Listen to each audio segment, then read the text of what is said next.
D'ailleurs, lorsque vous visitez une école publique, vous allez dans les premiers, le grade 1 ou 2 ou 3, vous allez retrouver une vingtaine, 25 enfants. Et lorsque vous allez dans le grade 8 ou 9, vous allez retrouver plus que 8 ou 9 enfants dans les salles de classe. Donc il y a une déperdition d'enfants. Certains vont dans le privé, mais une grande partie aussi ne finalisent pas leur année scolaire. Un enfant sur deux des réfugiés qui ne va pas à l'école aujourd'hui au Liban. Et lorsque on regarde le nombre d'enfants qui travaillent, il est bien plus important, il est presque le double que pour les enfants libanais.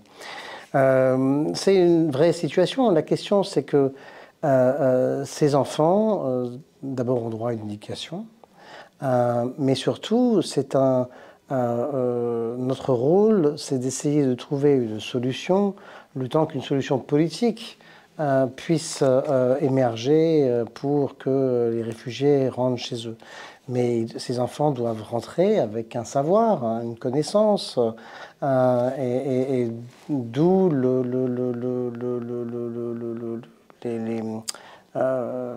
les accords qui ont été passés au départ en 2012, 2013, 2014, d'utiliser les écoles libanaises l'après-midi pour ces enfants. En contrepartie, il y a naturellement des programmes de réhabilitation des écoles publiques libanaises. Il y a eu un premier programme de 217 écoles réhabilitées. Aujourd'hui, il y a un deuxième programme de réhabiliter 110 écoles pour essayer effectivement de compenser la charge qui existe. On essaye aussi, dans les accords précédents, d'aider aussi les enfants libanais. Donc il y avait ce qu'on appelle les fonds pour les écoles, où une participation était pour les enfants libanais et une plus grosse participation pour les enfants syriens. Cette année, on a essayé d'équilibrer un peu cela.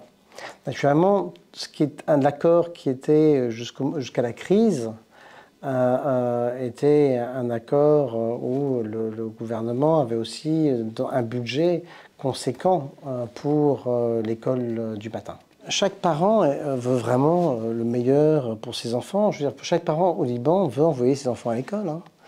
Donc lorsqu'on voit des parents qui n'envoient plus leurs enfants à l'école, c'est qu'il y a un désespoir.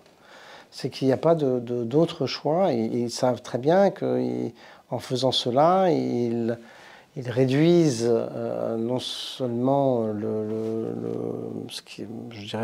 présent, mais aussi l'avenir. Mais il y a toute une génération d'enfants qui sont dans une situation de précarité, qui vont pas à l'école, qui sortent du système, qui du coup vont dans une certaine spirale de la pauvreté.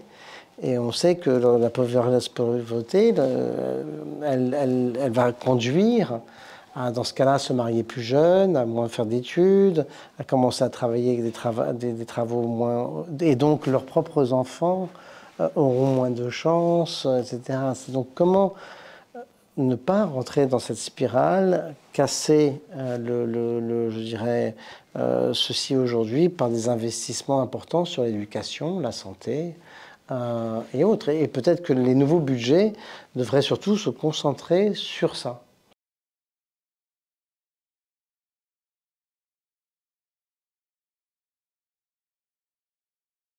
La question fondamentale, pourquoi est-ce qu'aujourd'hui au Liban on travaille un peu différemment que dans d'autres pays, c'est qu'au moment de la crise, une partie de l'aide bilatérale ne pouvait plus être transitée au niveau de l'État du fait des différents taux de change.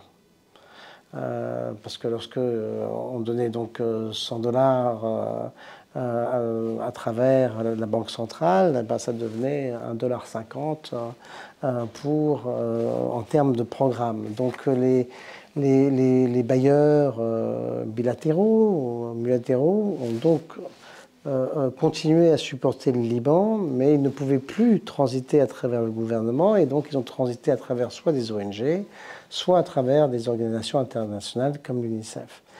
De ce fait, on a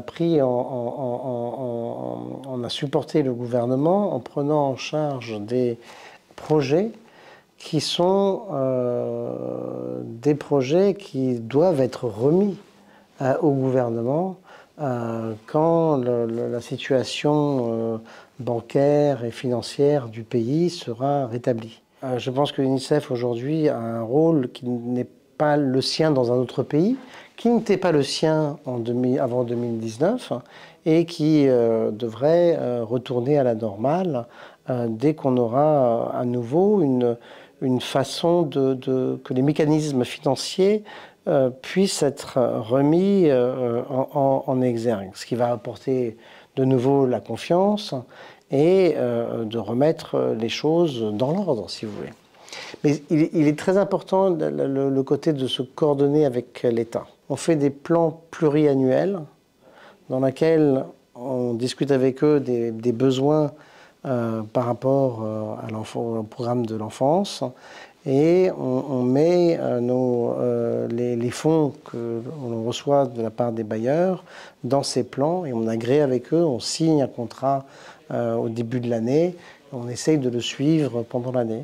Et il y a des revues annuelles et des discussions très très régulières avec les ministères. Lorsqu'avec le ministère de l'Éducation, on décide des fonds pour des 1232 écoles publiques du pays, c'est avec lui qu'on se met d'accord naturellement sur les écoles, sur comment les directeurs des écoles vont recevoir ces fonds, qui vont permettre de faire la maintenance des écoles, etc. Et c'est très important qu'on le fasse, parce qu'on prend ses responsabilités d'une façon provisoire.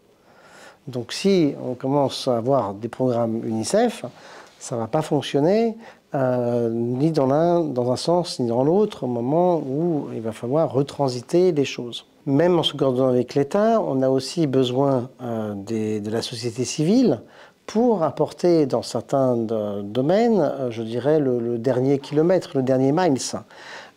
Et c'est important d'avoir ce partenariat entre le gouvernement et la société civile, et des organisations comme l'UNICEF d'essayer de faire le lien entre les deux. C'est des choses qui existaient auparavant, qui ont été complètement désorganisées et qu'on doit remettre au goût du jour. Tout cela, naturellement, c'est une question où on est tributaire de la réforme de l'État au niveau macroéconomique, et puis de certaines réformes au niveau de l'État, au niveau des différents ministères.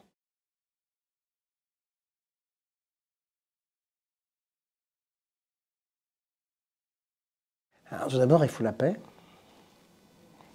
Il faut effectivement qu'il y ait une certaine, je dirais, que la règle du jeu soit mieux définie. Et là, je parle d'un peu des changements macroéconomiques, parce que tant qu'on aura plusieurs niveaux de monnaie, on aura toujours une partie de la population qui va être déclassée par rapport à une autre. Il y aura une partie de la population qui est dollarisée.